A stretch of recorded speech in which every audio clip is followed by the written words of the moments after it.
kleines Dörfchen. Ich war müde, stieg von meinem Pferd. Nachtmusik klang aus Simons kleiner Kneipe. Dort bin ich am Abend eingekehrt. Dann begann meine schönste Zeit im Leben und mein Herz hat nur noch ihr gehört. Jeden Frühling denk ich an Katjuscha, jeden Sommer zieht mein Herz zu ihr.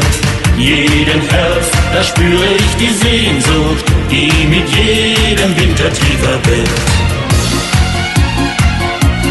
Doch der Krieg, er trennte unsere Herzen.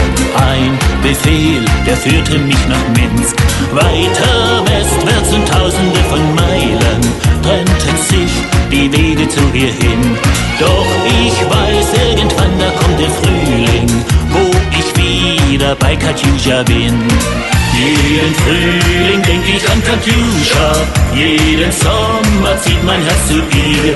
Jeden Herbst, da spüre ich die Sehnsucht, die mit jedem Winter tiefer wird. Diese Sehnsucht, tief im Herzen, wandelt mein heißer Lange endlich wieder.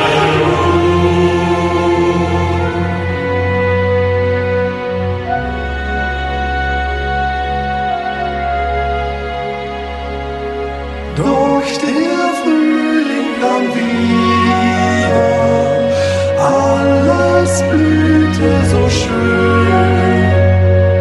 Und dann hab ich in ihre Augen gesehen. Kalinka, Kalinka, Kalinka sah mich an, mit ihr fing für mich eine neue Liebe an. Ich sah sie, Kalinka, Kalinka sah mich an, und dann hat mir auch schon Katjuscha leid getan. Verzeih mir, Katjuscha, mit ihr was